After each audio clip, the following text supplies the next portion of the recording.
Пандичери мы приехали под вечер и, забросив вещи в гостиницу, отправились сразу гулять. В Тамилнаду все дороги так или иначе ведут к храму, и потому вовсе не удивительно, что вскоре мы вышли к одному из таких мест. Этот храм называется Манакула Винайгар, и посвящен он культу поклонения Ганешу.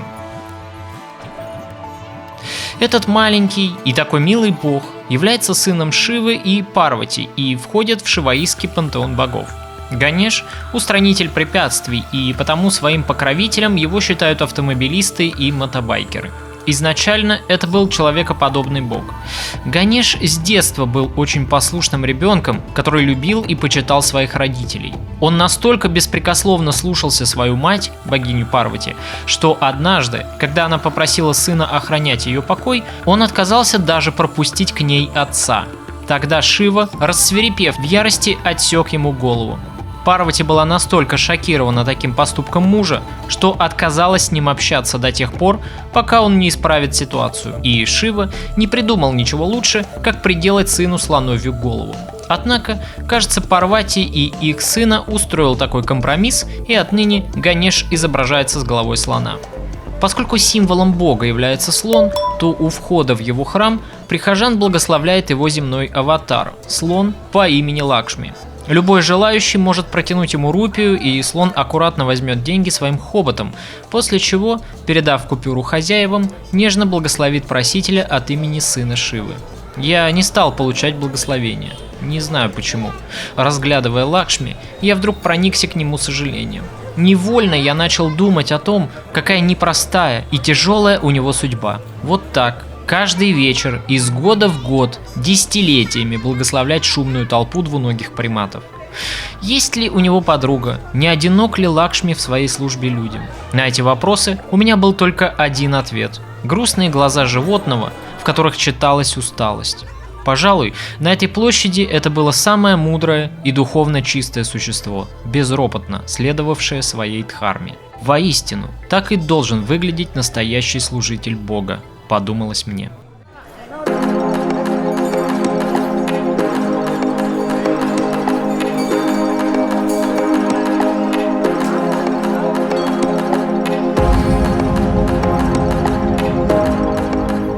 Внутри Манакула Винайгар выглядел пустующим по сравнению с тем, сколько людей мы обычно встречали в храмах.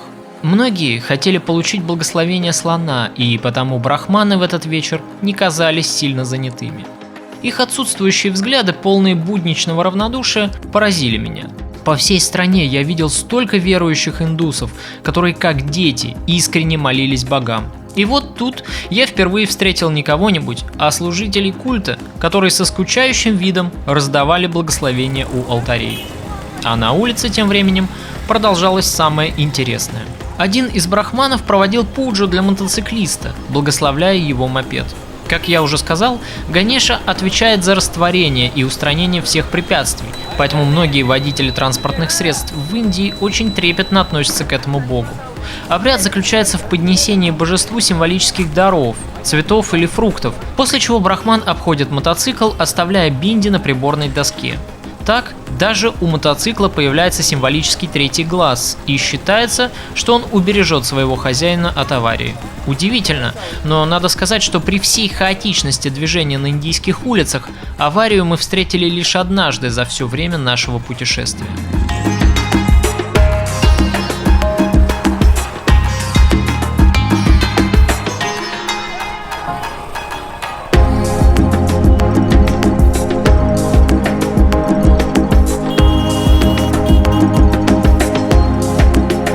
Пожалуй, на сегодня хватит впечатлений. Мы отправляемся домой, чтобы выспаться и набраться сил перед следующим днем.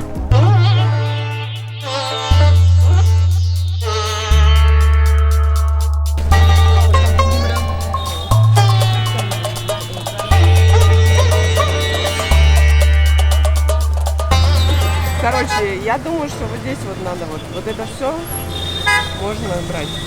Утром мы решаем начать с половины кокоса. В путешествии по нетуристической Индии надо стараться отключать в себе брезгливость и не думать, что эта женщина кладет питьевую трубочку в кокос теми же руками, которыми она берет деньги. Оставьте дома чувство брезгливости. Уж как приехали, так и ведите себя, пусть он течет по волнам.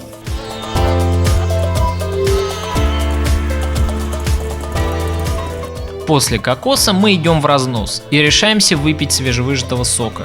Перед поездкой я часто читал на различных туристических форумах одну и ту же рекомендацию – не пить на улице соков. Дескать, неизвестно, в какой посуде они готовятся, чистыми ли руками их выжимают и моют ли их вообще. Так вот, забудьте про это правило. Пейте.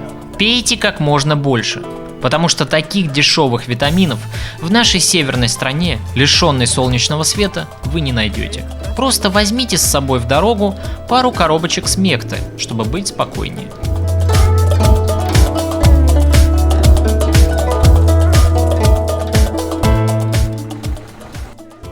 Прогулявшись, мы заходим в одну из местных кафешек, оформленных в колониальном стиле. Наконец-то мы можем позволить себе неслыханную роскошь – выпить чашечку капучино из настоящего, нерастворимого кофе со взбитой молочной пенкой. Кафе выглядит прилично и оформлено в колониальном стиле. И это неудивительно, ведь Пондичерри когда-то был центром французской Индии. Путешествуя по нетуристической Индии, вы всегда должны помнить, что такие простые вещи, как чашечка капучино или работающий горячий душ, станут для вас приятной неожиданностью и маленьким праздником. И разве это не здорово, друзья? Ну а мы тем временем решаемся временно разбрестись. Каждый из нас расходится в разные стороны, чтобы пройтись по городу в одиночестве и составить свое собственное впечатление от Пондичерри. Итак, вот каким этот город предстал передо мной.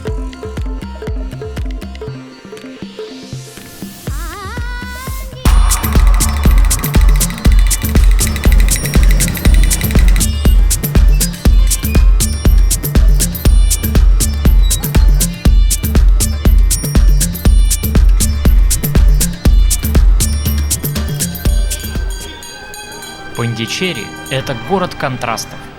Здесь сошелся Восток и Запад. Пондичерри – это островок Европы. Здесь все напоминает милую нашему сердцу Францию. Францию, законсервированную в 60-х годах.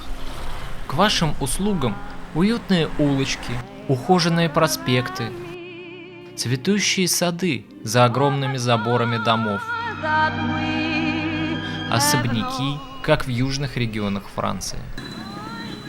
Здесь играют и слушают джаз. Здесь можно встретить кафе La Boutique или пройтись по улице Дюма.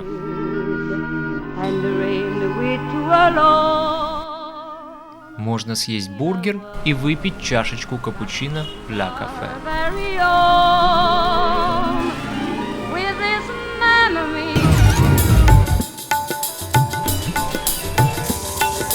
Но при этом Пондичерри – это Индия.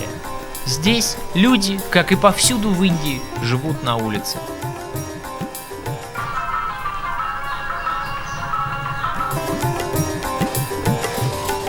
Они работают на улице, например, вышивая новые сари или просто ремонтируя старые вещи.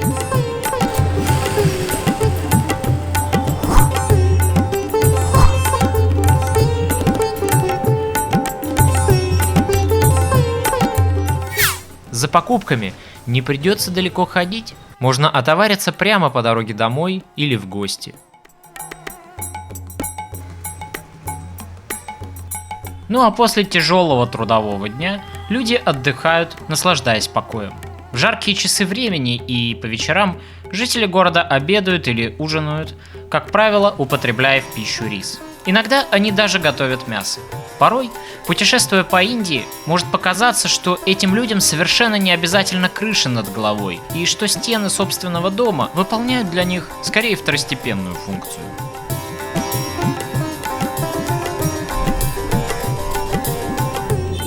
С каждой стены, прямо в душу, пытливо смотрят все аватары Тримурти, который знает про все твои грехи и про все следы за тебя в шкафу.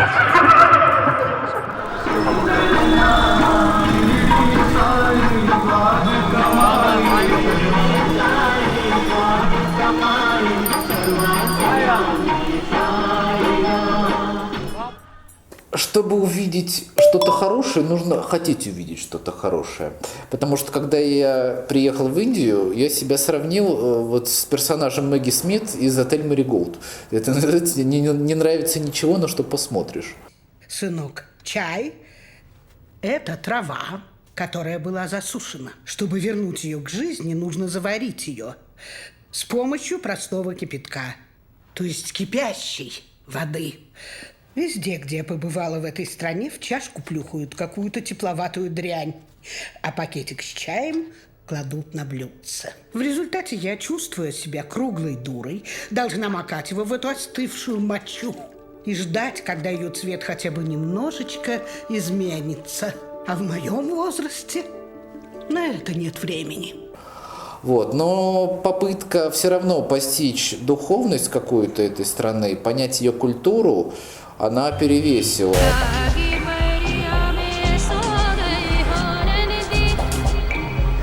В Индии очень распространены мопеды. На них передвигаются не только мужчины и женщины, но даже целые семьи с бабушками и дедушками. А еще здесь совершенно обычное дело увидеть идущих за руки девушек, возвращающихся из школы или из кинотеатра. Ну или, например, юношей, прогуливающихся в обнимку по улицам.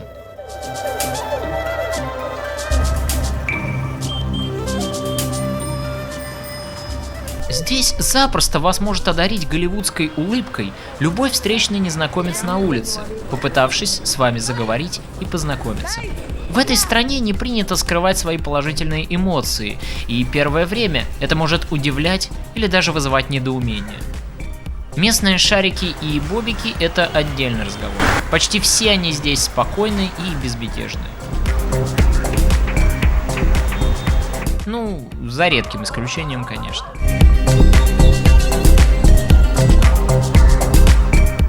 Отдельно стоит упомянуть и про местные граффити.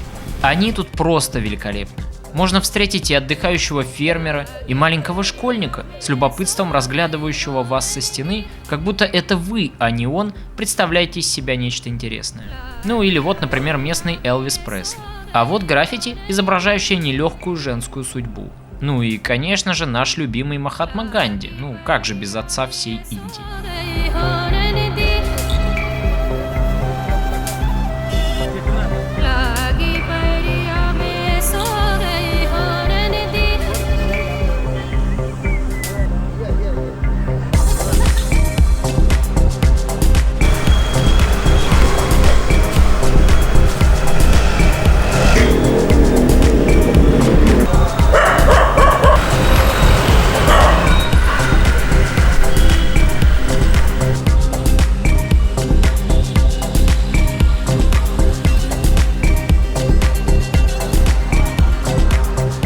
Кстати, улицы здесь не опутаны сетями проводов, в отличие от того же Катманду, в котором мне довелось побывать ранее. Может быть, поэтому я и встретил тут представителя касты электриков, кто знает. А еще в Индии практикуется труд пожилых женщин. Ради выживания некоторым из них даже приходится работать на стройке, например, собирая и перенося щебень. Так что женская доля в Индии действительно порой крайне незавидная. Но хуже всего, конечно, оказаться одной, без поддержки сыновей и внуков в преклонном возрасте. Однако, я уже вижу у вас на лицах недоумевающий взгляд. Да, согласен, пожалуй, я несколько увлекся рассказом о самом городе. Так ради чего же все-таки мы сюда приехали? Наверное, уже подумали вы в нетерпении. Неужели лишь ради того, чтобы побродить по улицам еще одного индийского города? Конечно, и ради этого тоже, но Пандичерри знаменит прежде всего благодаря вот этому человеку. Если вы, мой зритель, не знаете, кто это такой, не волнуйтесь. До своего посещения Пандичерри мне тоже не была известна эта личность. И не потому, что я такой невежественный, а просто потому, что я не увлекаюсь йогой. Знакомьтесь, перед вами гуру, основатель нового направления йоги Шри Аурабинда. В молодости этот человек уже успел обрести славу революционера и борца за независимость своей страны. За это он сидел некоторое время в тюрьме. После переосмысления своих жизненных ценностей этот человек перебрался сюда, в Пандичерри, и посвятил остаток своей жизни изучению философии, духовным практикам и литературным трудам. Уже к моменту смерти этого великого гуру сложился огромный культ поклонения ему. В наши дни Пондичерри все так же привлекает сотни тысяч его последователей, которые съезжаются в этот город главным образом ради того, чтобы посетить ашрам и помедитировать рядом с его могилой, усыпанной цветами. Считается, что здесь царит особая энергетика, которая наполняет человека силами, покоем и радостью. Однако лично я ничего особенного здесь не ощутил.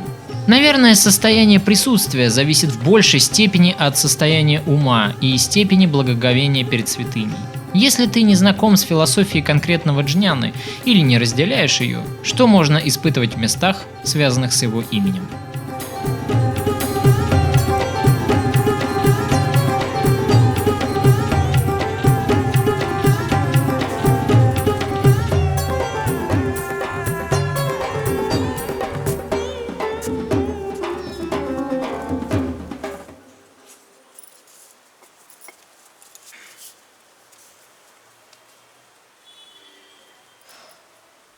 Я не знаю, какое будущее у этой страны.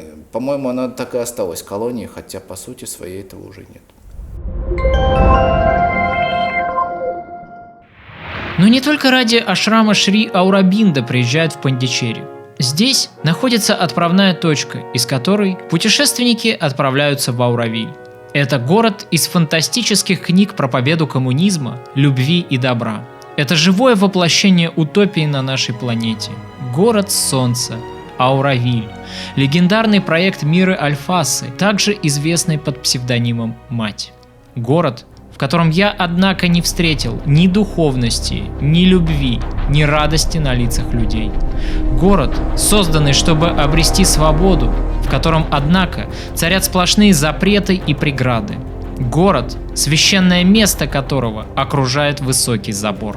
Каким я увидел знаменитую утопию на Земле? Об этом я расскажу вам в следующей передаче. Если вам нравятся мои видео, пожалуйста, подписывайтесь на наш канал, чтобы не пропустить новые выпуски. Ну и, конечно, ваши умные комментарии и лайки – это всегда лучшая награда для автора.